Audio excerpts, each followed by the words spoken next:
ಹೇಳಿದ್ದಾನೆ. ದರ್ಶನವಾಗಿ ದೇವರ ಬಲ್ಲನು ಅಂತ ಮನುಷ್ಯನು ಪರದೇಶಕ್ಕೆ ಒಯ್ಯಲ್ಪಟ್ಟನು. ಮನುಷ್ಯರು ನುಡಿಯೋದಕ್ಕೆ ಶಕ್ಯವಾದ ಹೇಳಬಾರ್ದಂತ ಕೇಳಿದ್ದನೆಂದ ಬಲನು ಮೂರನೇ ಆಕಾಶಕ್ಕೆ ಎತ್ತಲ್ಪಟ್ಟ. ಬಹು ವಿಶೇಷವಾಗಿ ನನಗೆ ದರ್ಶನಗಳು ಬರ್ತಾ ಇದ್ದಾವೆ. ದರ್ಶನಗಳು ನಾನು ನೋಡಿದ್ದೀನಿ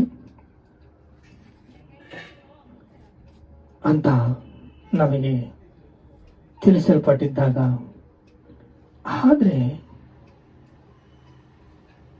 ಈ ಕಾರಣದಿಂದ ನನಗೆ ತಿಳಿಸಲ್ಪಟ್ಟ ರಹಸ್ಯ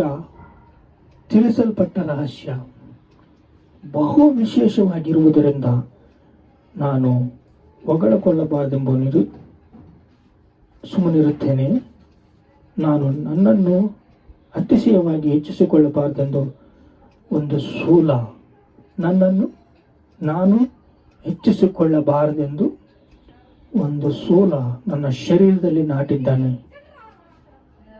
ಎಂಬುದು, ನನ್ನನ್ನು ಕುದ್ದುವುದಕ್ಕೆ ಸೈತಾನನು ದೊರೆತನದಲ್ಲಿ ಒಬ್ಬ ನನ್ನ ಬಳಿಗೆ ಕಳಿಸಲ್ಪಟ್ಟಿದ್ದಾನೆ. ನಾನು ಅತಿಶಯವಾಗಿ ಹೆಚ್ಚಿಸಿಕೊಳ್ಳಬಾರದೆಂದು ಇದಂಥ ಪೀಳಿಗೆ ವಿಷಯದಲ್ಲಿ ಅದು ನನ್ನನ್ನು ಬಿಟ್ಟು ಹೋಗಬೇಕೆಂದು 3 ಸಾರಿ ಕರ್ತನಿಗೆ ಬೇಡಿಕೊಂಡನು. ಈ ಸೈತಾನನು ನನ್ನ ಬಿಟ್ಟು ಹೋಗ್ಬೇಕಂತ 3 ಸಲ ಪ್ರಾರ್ಥನೆ ಮಾಡಿದ್ದೀನಿ, ಕೇಳ್ಕೊಂಡಿದ್ದೀನಿ. ಕರ್ತನಿಗೆ ಬೇಡ್ಕೊಂಡನು, ನನ್ನ ಕೃಪೆ ನಿನಗೆ ಸಾಕು. ಏನಂತ ಇದೇನ್ರಿ? ನನ್ನ ಕೃಪೆ ನಿನಗೆ ಸಾಕು. ನಿಮ್ಮೆಲ್ಲರಿಗೆ ಸಭೆಗಳೆಲ್ಲರುವಲ್ಲಿ ವಾಕ್ಯವನ್ನು ಕೇಳುತ್ತಿರುವ ಎಲ್ಲರಿಗೆ ಒಂದು ಉತ್ತರ ಕೊಡ್ತಿದ್ದಾನೆ.